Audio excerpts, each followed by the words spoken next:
Thank you so much.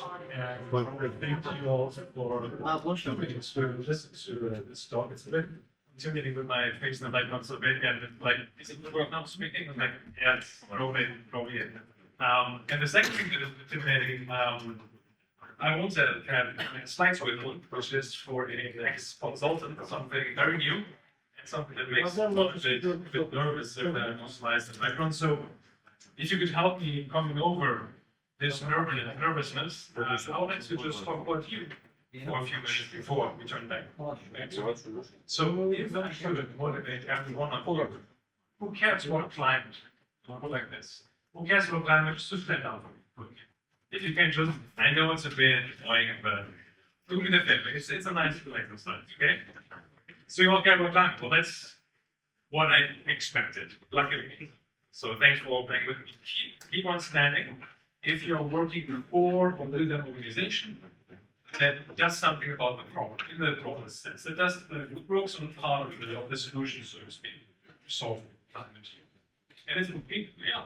Sit down, of course, if you do not work for such an organization, which is perfectly fine. It's still good here.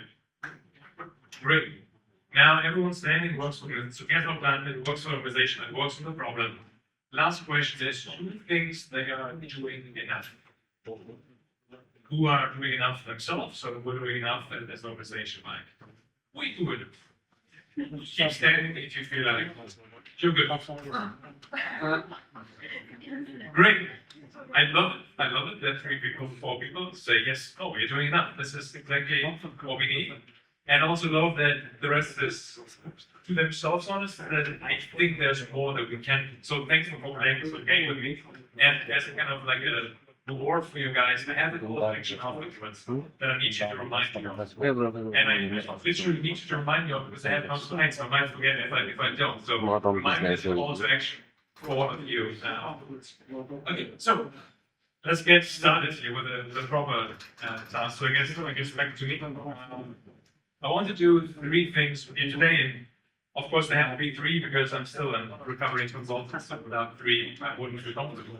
I know we have no slides, so I have to have at least 3 things to talk to.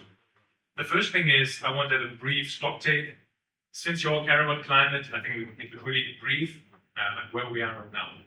The second thing I want to share a bit of my proposal with you, like theory of change, or whatever you want to call it, as to what we need, because that's ultimately, I guess, what drew most of you to this conversation here.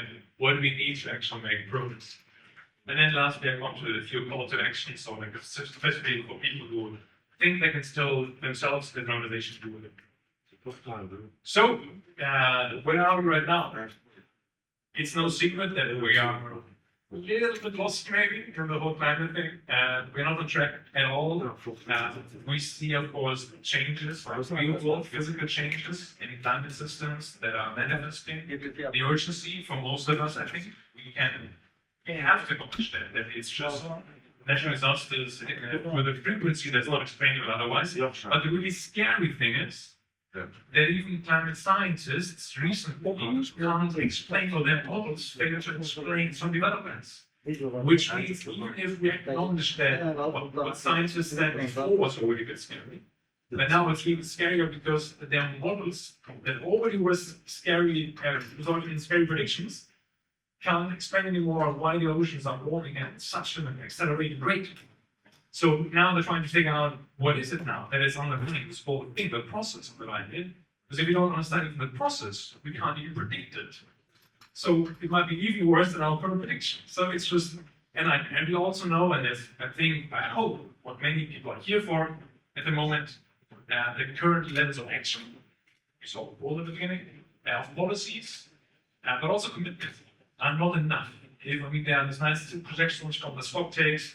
If you look at current commitments, policies, they will still, even if they were to be followed through, they're still not sufficient to keep us at 1.5 degrees, right? Like they are still going way above that. And that's kind of the best case scenario. Because oftentimes, yeah, you can have a policy and you can have a commitment, but what stands behind it? Often it's a commitment, yeah. But I have an action plan, just committed to be net zero, like this. My sector, carbon accounting, there are these commitments out there, but action hasn't followed the suit yet, maybe even if it's not sufficient.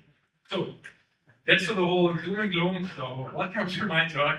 Now, this is, of course, the reality we have to face. I'm a big fan of the Stockdale paradox, where you say, it's a bigger story and the brief, in essence, we have to face the brutal facts while still not losing hope, while still saying, and yet, like, we have to work on this. And that's why I love that all of you are, most of you are working for or with organizations that actually want to do something.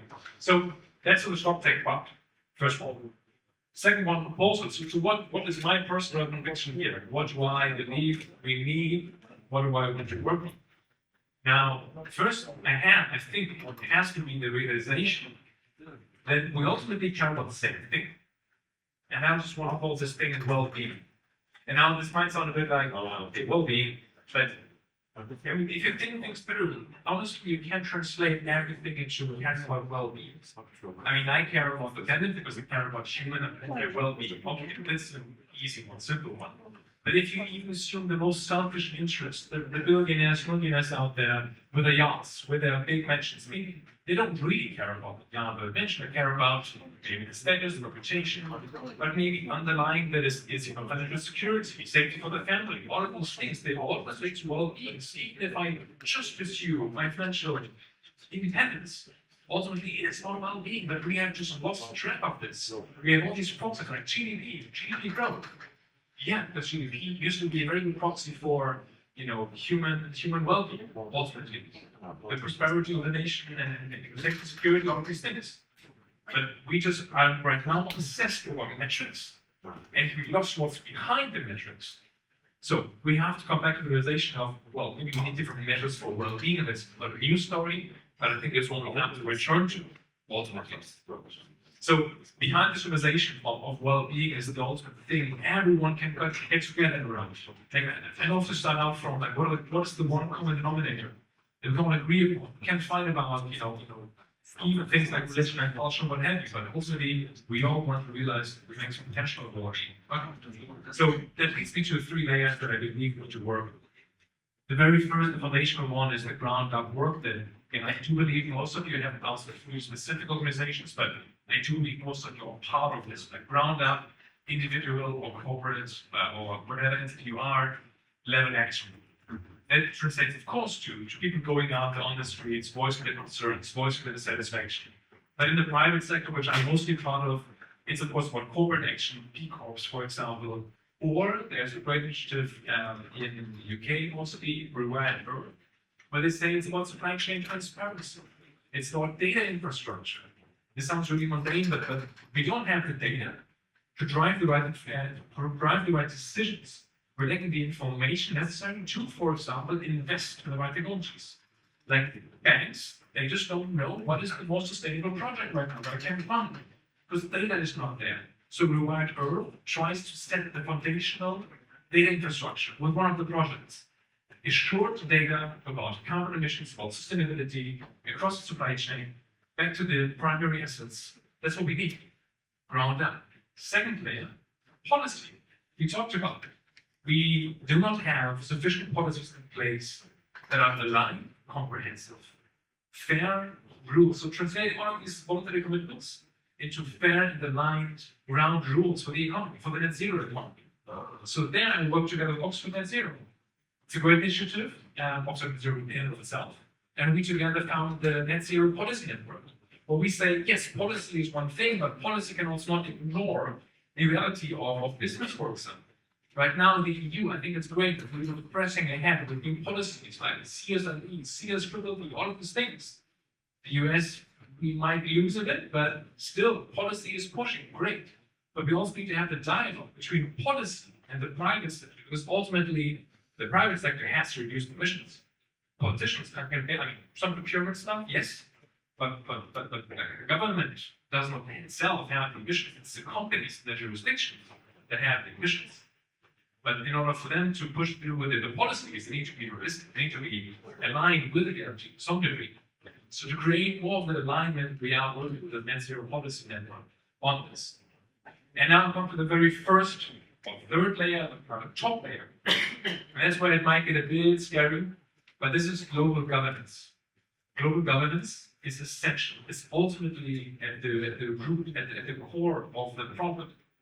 the whole climate thing can be, from my point of view, that's why it's a proposal, can be boiled down to a global governance problem. We are in this whole Christmas dilemma of we all know we were better off if we just could get together and collaborate and work together on this. But because of national interest, because of all of these, to be honest, like storage fiction we get ourselves, we just can't get over it. Can't get over the problem of coordination on a global level. But we have to. We don't have the time to, EU is great and we have fuel policies. That's good.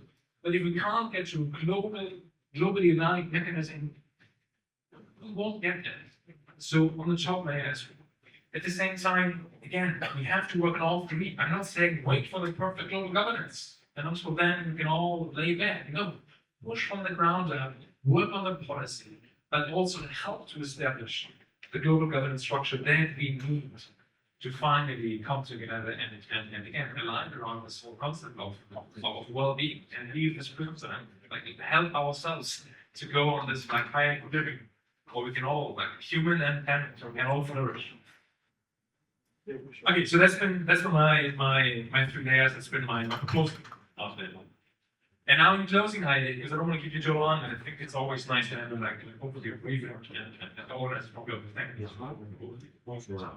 I want to come with some calls to actions because I do want to not just come here and say, oh, it's all doom and gloom, and here are three big problems to work on, and off you go. I really want to have a bit of a structure for you guys. How you do it with help. The first thing that you would help me with, personally, help me to see or help me to revise the whole concept. Like, where am I going? I would love that afterwards. What am I missing maybe in this? Simplify, obviously simplify the concept. Yeah, help me and give feedback on what else is missing and except for these like three layers to talk about. The second one is because you all care about climate, and also if you work already in that sector, which of these, if you buy into my three layers, you can also have a different concept for yourself, but that's the main structure. If you're one of the layers, like which of the layers do you belong to? Because you have to be part of one of them. You have to be ground up, individually, with an organization. It could be the policy space, or maybe even you are ambitious to go to the governance space, and you can move things there. So in that layer that you're part of, I want you this week, because we are in COP ultimately, and COP is unfortunately way too much just talking points that could have been said before without coming in physically, but we're all now here.